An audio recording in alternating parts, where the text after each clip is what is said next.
Welcome back, everyone, to another Eat Beat podcast, the most delicious podcast in the Metroplex. I'm Bud Kennedy. And Steve Wilson. We are going to talk more barbecue today, Steve, because we have a special guest. We have, one of the royal family of Texas restaurateurs is here, Larry Lavine. Once upon a time, he started a little restaurant company named Chili's. Now he's in the barbecue business. He's going to tell us all about it. Larry, welcome to the Eat Beat podcast. Thank you. Enjoyed being here. Loop 9 Barbecue is still in the finishing stages in Grand Prairie. It's not open yet. Don't go yet, but go about the middle of March to Loop 9 Barbecue. It's on the Bush near Chicken and Pickle. That means something to a lot of people if you know anything about the chicken and pickle. So, Larry, tell us about Loop 9 Barbecue.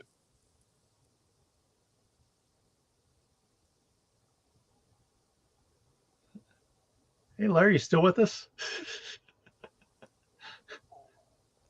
Well, we have Larry's photo, but we don't have Larry, Steve. Yeah, Larry.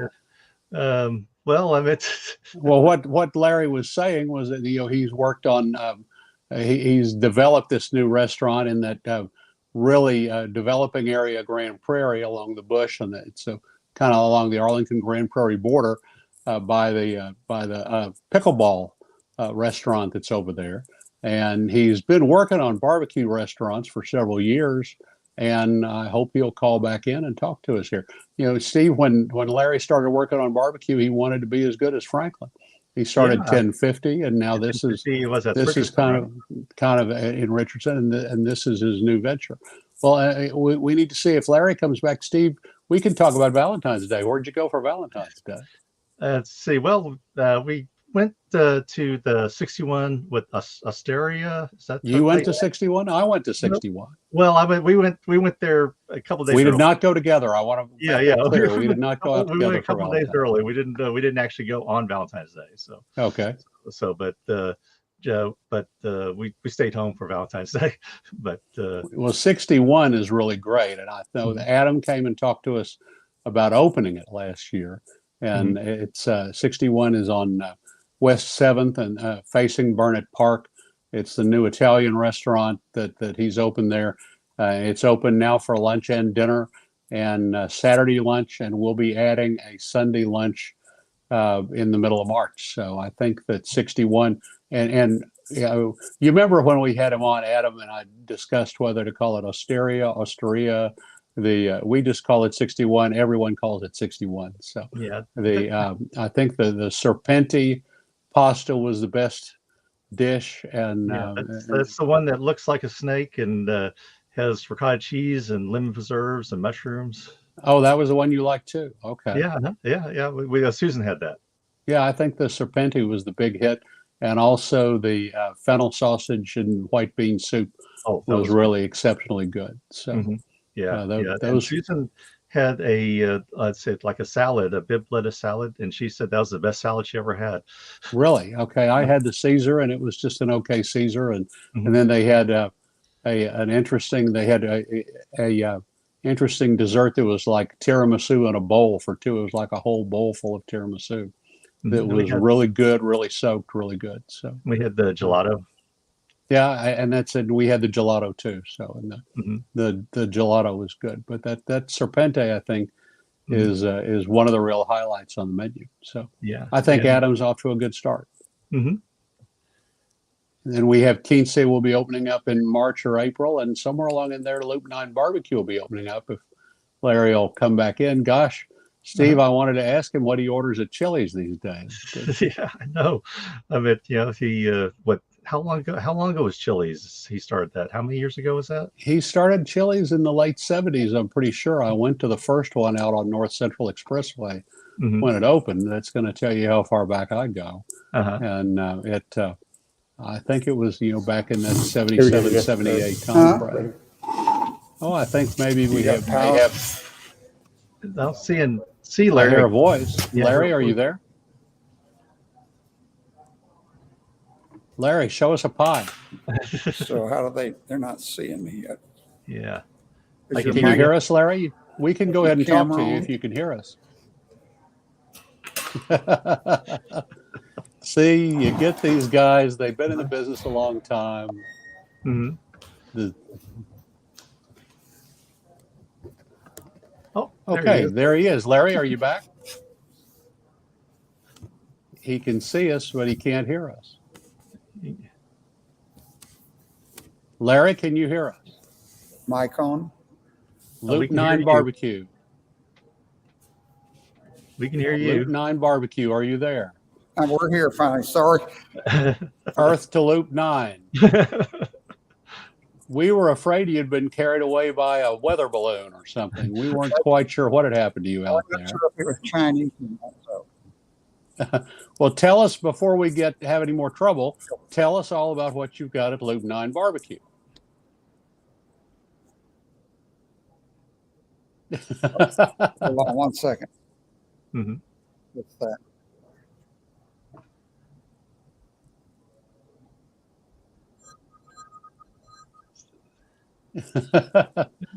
Steve, I'm not sure where to go with this. Okay, well, okay. Are you there? So I guess we shouldn't apply for the IT department at the station. Is that right? Can you even hear us? Yes. Okay. Tell us what you've got at Loop 9 Barbecue. People are already calling in their orders, I see. Good.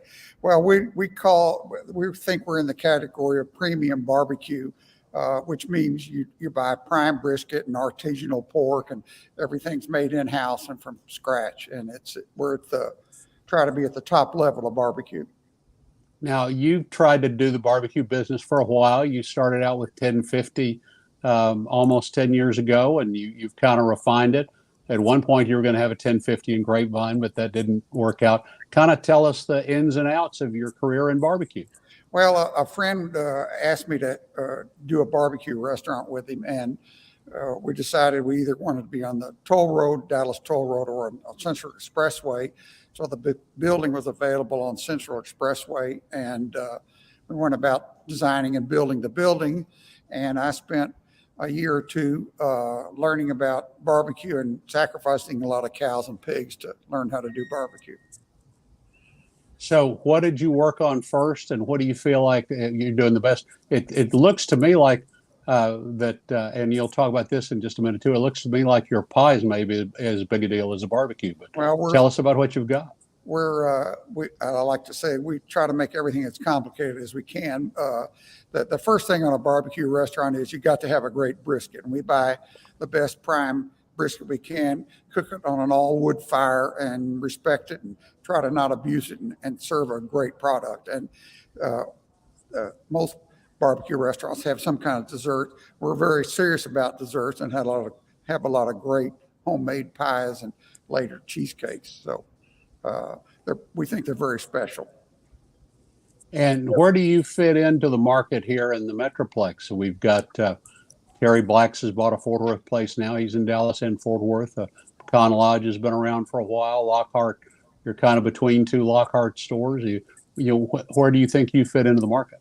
Yeah, I think you're accurate on the category we think we're in with Pecan Lodge and Terry Blacks and the others you mentioned. That's the category we're in. There's a lot of mid-price, middle-of-the-road barbecue houses that do a great job, but we think we're in that category of the restaurants you named that are dealing in prime barbecue and artisanal pork products. Is this a 7-day-a-week lunch and dinner restaurant, yes, or is it a just open until the meat runs out restaurant? No, it's a 7-day-a-week lunch and dinner. Okay. Steve, what do you see there? What would you like to ask him? When I was looking at the meats, I did see you had beef ribs. I mean, and that's, something that I was curious, because beef is so expensive right now. Are y'all going to be doing that all the time, or is that like occasionally, or? Yeah, we'll have a weekly special. We haven't decided which one day of the week we'll have the beef ribs there. It's almost like eating a prime rib. The kind of sad situation is they're very expensive, and because you're dealing with a very expensive cut of meat, so they could be $30 or $40 because they weigh so much. So, but we will have it as a special from time to time for people that want to have a special occasion with barbecue. Also, is it like a la carte, or do you have like plate lunches too? No, it's all a la carte. We sell it by the pound. By the pound, okay. And what are the pies again? Well, we're going to start out with a banana pudding, a key lime, then a chocolate pie and a coconut pie. And then later we'll be adding fruit pies and cheesecakes. As you're seeing a picture there of the pie shop, where we'll sell pies and also be the to-go area for the restaurant. If you order barbecue, you want to come pick it up, you'll come in a separate door where the pie shop is. Now, what all are the dining options in that development?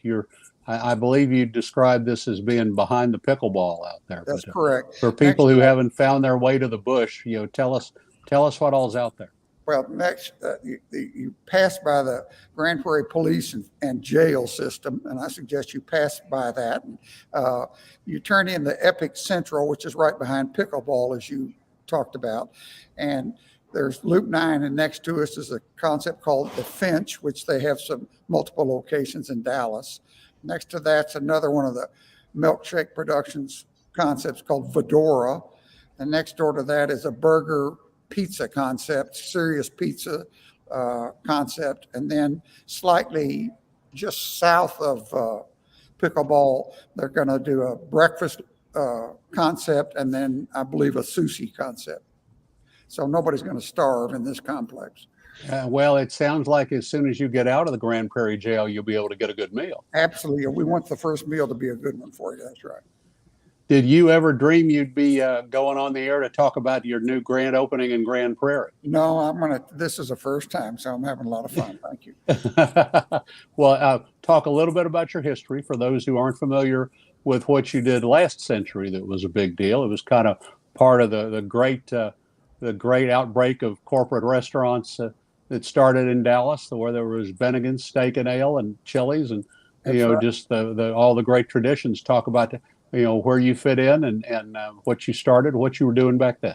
Well, two childhood friends and I had the idea for a concept of just a very simple burger concept, trying to make a great hamburger and fresh fries. And the only drink we could think we could sell you would be a margarita. So we picked that. And we were early on the curve for casual restaurants. At the time, there were a few Fridays and Steak and Ales, as you mentioned, but it was mostly you'd either go to a cafe or white tablecloth restaurants. So that we were on the early curve of casual dining, and our goal was to create a place that our backstory that we had was we wanted the place exciting enough that you could bring a first date there. So we had comfortable booths and night lighting and fun jukebox and very friendly servers, very simple, high quality menu. And we were fortunate that it caught on, and now there's 1,600 of them. What do you, when you are somewhere and you wind up going to a Chili's for some reason at the airport or wherever, what do you order? What do you think is still a go-to order at Chili's? They still do. They have refocused on the hamburger, and it's back to pretty good quality right now. They're doing a good job with the hamburger, and if you ask them, they'll make you a chili cheeseburger, and that's usually what I get, which I probably had a few hundred of those. Chili was a big deal back then, and chili's still kind of evolved, but it's still a good order. Yeah, when we put chili on the menu initially, I'd been involved with the chili cook-offs in Terlingua with Carol Shelby, and we put chili on the menu. We didn't really think we'd sell a lot of it, but we thought it was something that people talk about. They'll talk about where they like barbecue, and they'll talk about chili. They don't talk about where they got their last meatball sandwich. And the interesting thing about chili and barbecue, if you ask 10 people about their idea for the right chili or barbecue, you'll get 10 different answers, and theirs is the only answer. So we put chili on to have something to talk about in the newspaper and the press. And it caught on. We wound up selling a lot of chili, but we really did that was not the intention when we did it. And it was about at the same time as Tolbert's opened his restaurant, and of course they still have a restaurant in Grapevine. Kathleen does. Yeah, we were. I don't know. We were years ahead of them. They opened after we did. Okay, it was the chili tradition was out there, but then they decided to open their restaurant too. So. And Chili's has refocused and tried to go back to the original recipe that we had, and they've gotten pretty close. So a chili cheeseburger is something, if somebody wants to live something out of the past, they still do a good job with that. It's still something there. Well, nowadays, when people talk about Chili's, it's considered mom and dad's restaurant. It's where the That's parents took you. That's And right. so the young people are looking for something a little different or a little more special. Is that what you're trying to bring them here with a barbecue concept? Well, in Dallas, there'll never be too many barbecue restaurants, and there'll never be too many Tex-Mex restaurants. In the public can eat an enormous amount of that in the Metroplex. So, we think if we do a good job, that we've got a chance to break into the market, certainly in this area, and bring a premium barbecue house here. Steve, what do you see going on right now? It looks to me like in order to have a good barbecue restaurant, you have to have a feud with your brother or something. You've got the Blacks are feuding, and now the Hutchins are feuding. Larry, do you have a feud going with anybody? Not that I'm going to talk about. No, we don't have a feud going with anybody. Steve, what do you see as the trend right now in barbecue? What do you see happening? Well, I'm at I think it's kind of getting more towards West Texas barbecue. Kind of is the flavor that I'm tasting more around here. The Mexique. Yeah, Mexique is good. I mean, there's a lot of stuff going on with barbecue right now. Now someone's trying to order a barbecue at my house, I think. So.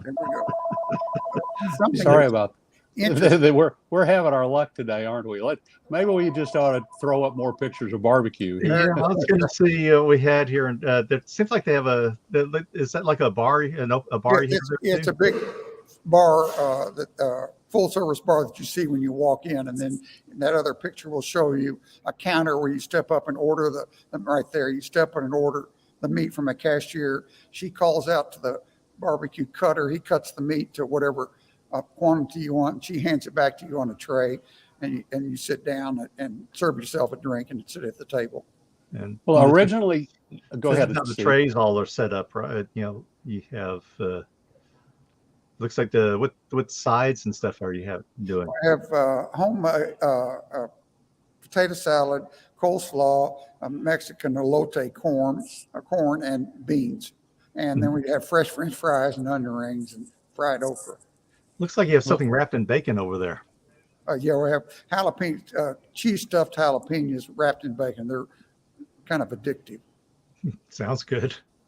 Larry, when you started, you were trying to compare yourself to Franklin and say you wanted to uphold that kind of quality. But where do you think barbecue's gone since then? What do you see as kind of the evolution of barbecue since we started all this craft barbecue movement in Texas? Well, I think it's, it appeals to a slightly different customer than the average middle of the road barbecue. I mean, we have a lot of, hundreds of them in the Metroplex, but when you get in the premium market, that like I said before, that means prime brisket. And the interesting thing about that premium barbecue market, and Terry Black's is a good example. I enjoy Terry Black's. I think they do a great job. They're one of the places that do a great job. That and Cadillac and Pecan Lodge. And I kid in that if you go to Terry Black's and your check average is $40, you've cheated them. I mean, it's very easy to spend $45 or $50 on a premium barbecue because people tend to order and their eyes are bigger than their stomach. The good thing about barbecue is it's easy to order too much, but if you order too much, you can take it home and eat it the next day and still have a good product. If you did that with fried shrimp or something, it's not going to be good the next day. So people tend to order too much, but they can take it with them. We make it easy for them to take some home and have it the next day, and people don't hold that against us. And then so people are clear, I mean, Grand Prairie's got the little place called Zavala's that's, won a lot of prizes and awards. And, what you're doing is really pretty different as far as size and scale of what they do. Yeah, he's a nice guy in a charming little place and serves some great, reliable barbecue. But we're trying to do a little different spin on that. Much bigger operation than his operation. But Larry, when do you think? Go ahead. No, I was going to say he does a great job for what he's doing. When do you think you'll be open? March 6th is our opening. Steve, go ahead. Do you have any sausage? We do have sausage from Myers Sausage Company in Elgin, Texas. They've been making it 100 years, and they have a special blend they make for us. That's the one thing we buy from outside is the sausage, and we make everything else in-house. I really like sausage. So is it any jalapeno or cheese? Yeah, we have a plain and then a jalapeno cheddar. Okay, and I want the jalapeno cheddar. Well, we'll have it for you. Yeah, yeah, and they are. That's a good sausage company, and then Syracuse up here in Ponder's good, and Yes, they do. we've got a lot of good sausage companies here.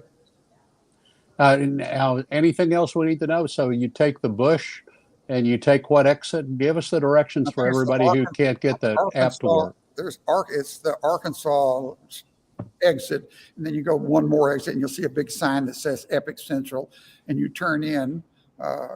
When you turn in, you can go to the left, go to pickleball, you go straight, and you go to all the restaurants. So we're really excited to get open and be able to show the world what we're doing. And we're talking about Loop 9 Barbecue, and you'll be open around spring break, it sounds like. Is that Yes, right? that's right. Yeah, and we're looking forward to that. All right. Well, Larry Lavine gave the world Chili's and now is bringing the Loop 9 Barbecue to Grand Prairie. Can you open more Loop 9s, or what do you plan to do with the concept Yeah, from we here? plan it. Once we get this one settled in, we plan to do some more stores. Yes. What other locations? Anything else in the Metroplex? We haven't looked yet. That's too early to look. Okay. In the Metroplex, if you have a location, you should be prepared to sign a lease tomorrow because it's very competitive. So we're really going to wait till we're ready to start looking for a location. Yeah, I think I can point to people to about one part of Tarrant County that doesn't have a craft barbecue restaurant planned or underway yet. I think maybe out toward Eagle Mountain Lake they don't have anything, but otherwise everybody's either got something already or got something on the map for since Fort Worth made the barbecue capital in the last Daniel Vaughn Texas Monthly ratings. Everybody wants to move into the market. That's good. Well, the more the merrier. Barbecue's not going to go out of fashion, so we love that. All right. Well, come on. We'll look forward to seeing you on the Bush somewhere around spring break. Larry Lavine gave the world Chili's and now gives the world Loop 9 Barbecue. Steve, any more thoughts? Well, one thing you said, more to merrier. That's every time I talk to somebody that's in the barbecue business, that's what they say. More to merrier. They're very open to other people doing barbecue. Yeah, Hurtado loves seeing Panther City, and they love seeing Smokeaholics. Everybody is there's a great deal of camaraderie in the barbecue. That's right. Good. So, good to have you. I'll be over for pie. Thank you very much, Larry, for being our guest today. Thank you on the 8 Speed Podcast. Until next time, I'm Bud Kennedy. And Steve Wilson.